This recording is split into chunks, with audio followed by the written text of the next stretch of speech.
Bonjour et bienvenue dans ce premier Sentiment à chaud. Cette série vidéo sera mes premières impressions sur un film, une série, une BD, un manga, un jeu vidéo, et dont j'ai envie de partager ma critique ou au moins mon sentiment. Aujourd'hui, je vais vous parler de Valérian, que j'ai déjà vu il y a quelques jours. Cette vidéo sera divisée en trois parties. D'abord les points positifs du film, ensuite les points négatifs, et enfin je ferai ma conclusion. Alors, déjà premier point, pour moi l'intro était assez exceptionnelle. En fait, par intro, j'entends tout le début du film, l'introduction du film.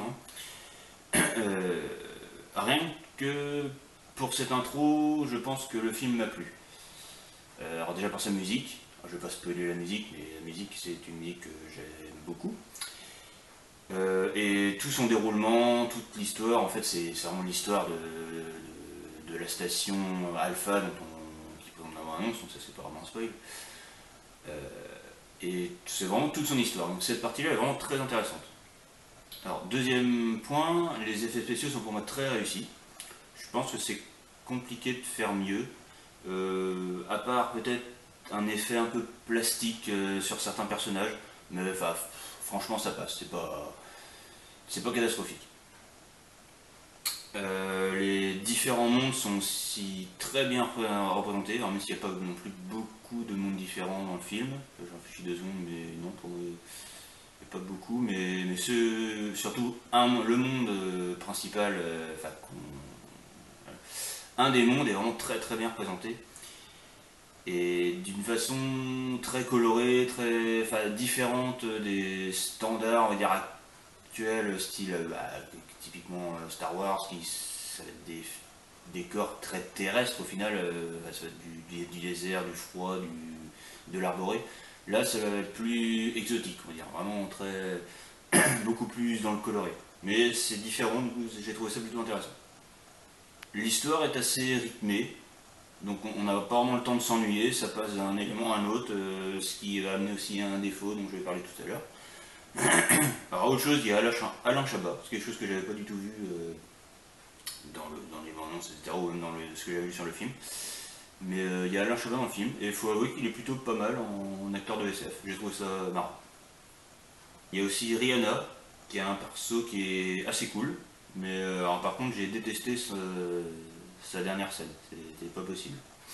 Et le problème c'est que c'est à peu près tout dans les points positifs. Alors les points négatifs.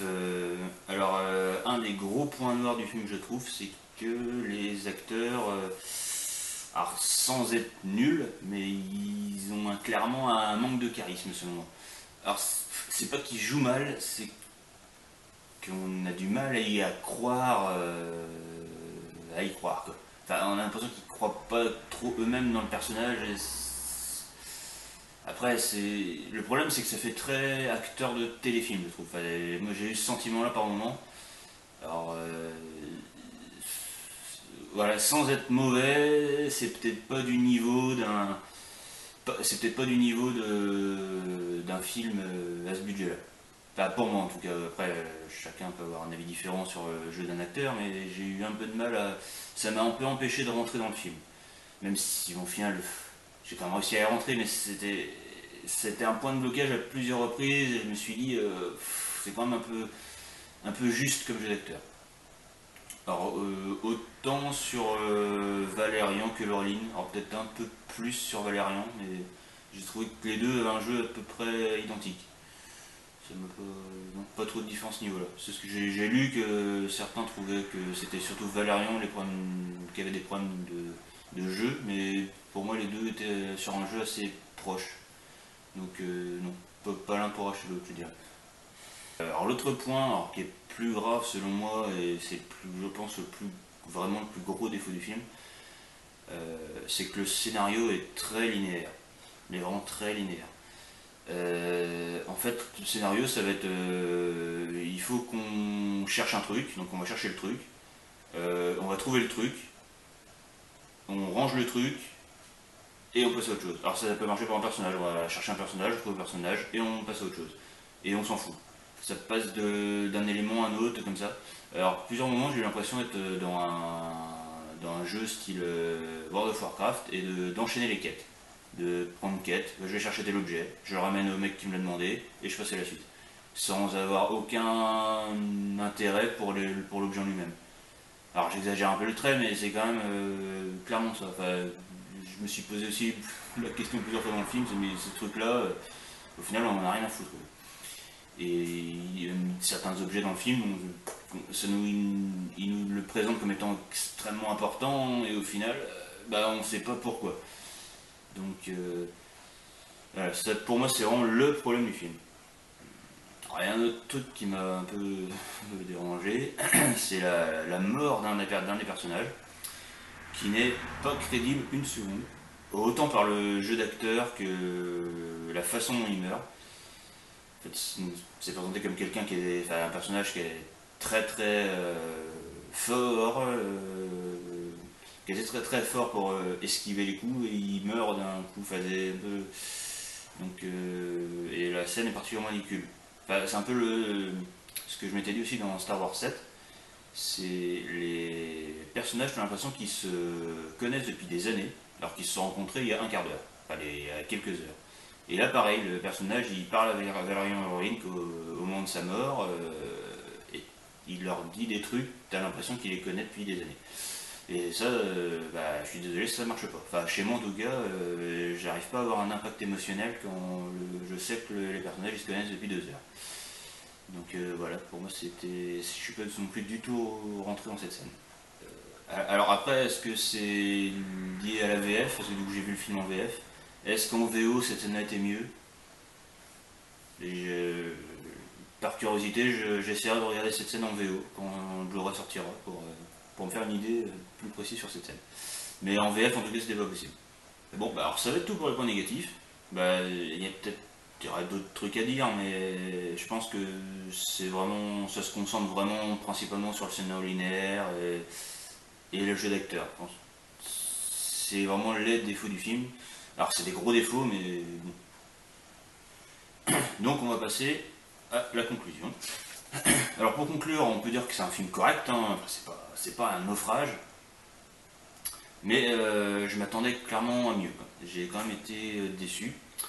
Et je trouve que le film du coup souffre de la comparaison avec un autre film de Luc Besson, alors que le cinquième élément, qui est pour moi le meilleur film de Luc Besson, d'assez loin.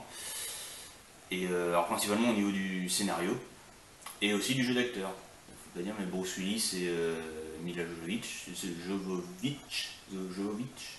bref, Mila Jovovich, voilà, enfin Mila. Était quand même largement supérieur en jeu d'acteur et on y croyait. Enfin, j'étais peut-être beaucoup plus jeune quand je l'ai vu, mais en l'ayant revu récemment, on y croit. Et Valerian Lorin, c'est plus compliqué, on y croit moins, voire on n'y croit pas. Enfin, on y croit moins, on n'y croit pas quand même, on y croit clairement moins. Donc c'est quand même un problème. Enfin, l'autre comparaison qu'on peut faire, c'est avec la BD. Alors j'ai lu 2 BD, alors que c'est sorti chez les marchands de journaux.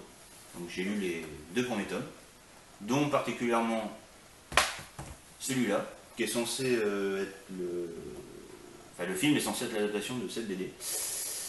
Et ça n'a rien à voir. Alors mais vraiment rien à voir dans le scénario, à part un élément de scénario qu'on peut retrouver dans les deux, mais c'est inversé. C'est-à-dire que dans un cas, c'est des humains, et dans l'autre cas, c'est des aliens. Et du coup, ça change complètement le sens. Ça n'a plus aucun rapport. Donc, honnêtement, c'est ce que j'ai compris. Pour moi, l'Empire des 1000 planètes, c'était l'adaptation. Enfin, le film La Cité des 1000 planètes était l'adaptation de l'Empire des 1000 planètes. Je l'ai lu plusieurs fois sur Internet. Et pour moi, non. C'est juste non. C'est pas. On peut pas dire que c'est l'adaptation de la BD. Après, je pense que Besson a fait l'adaptation quasiment de Valérian, de la série complète. Ou alors il a fait une histoire totalement à côté, mais c'est compliqué. Bon, enfin, on peut pas dire, alors à part que les héros s'appellent Valérian et Laureline, ça c'est sûr, mais on peut pas dire que c'est vraiment une adaptation de cette BD. Alors pour plusieurs points de vue. Alors dans celui-là, il n'y a pas de notion de voyage dans le temps, mais dans celui-là, qui est le premier, je crois, si j'ai pas de conneries, le premier ou le deuxième, tome, je crois que c'est le premier. Dans celui-là, clairement, les héros voyagent, alors ça se passe en 2800, quelque chose comme ça, et les héros voyagent en 1986, si j'ai pas de conneries. Donc il y a du voyage dans le temps. Et quand j'ai vu ça, j'ai d'abord lu celui-là, j'étais totalement dégoûté, parce que le voyage dans le temps, c'est quelque chose que j'adore. J'adore les histoires de voyage dans le temps. Et donc savoir que Valérien Laureline, à la base, c'est quand même des voyageurs spatio-temporels, ils le disent partout dans une longueur de temps dans les BD. D'ailleurs, j'ai vu après que c'était marqué sur l'affiche du film aussi. Alors j'étais encore plus dégoûté, mais vraiment je l'ai pas vu avant parce que sinon je pense que j'aurais pas du tout aimé le film. Mais je vois pas pourquoi ça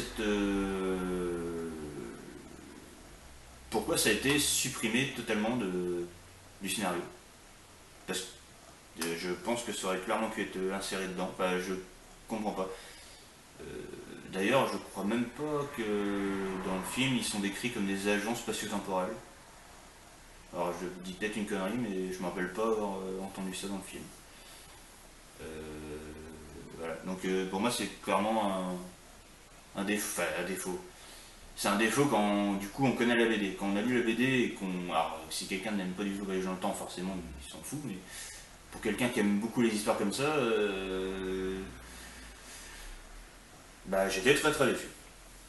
Un autre truc que j'ai remarqué en lisant la BD, c'est que en fait j'avais entendu ici et là que George Lucas s'était beaucoup inspiré de Valérian pour Star Wars. Et effectivement, pour Star Wars j'entends le 1 à 6. Quoi. Et effectivement, il y a de nombreuses influences et je pense qu'il y a plus de rapport avec Star Wars qu'avec le film Valérian. Et alors je sais pas si c'est un problème, mais c'est assez étrange en tout cas. Autant sur des visuels de vaisseaux, enfin des dizaines de vaisseaux, clairement, certaines scènes qui ressemblent vraiment à des passages de Star Wars. Autant des premières trilogies que secondes trilogies d'ailleurs. Enfin, prélogie et première trilogie, on va dire. Ouais, des termes techniques. Mais oui, donc je confirme qu'il y a bien des liens avec Star Wars et que Star Wars, enfin George Lucas s'est bien inspiré de Valérian. Donc voilà pour cette première vidéo. Alors j'espère que ça vous a plu. Et voilà, donc j'essaierai d'en faire d'autres sur des sujets divers comme je l'ai dit. Allez, salut!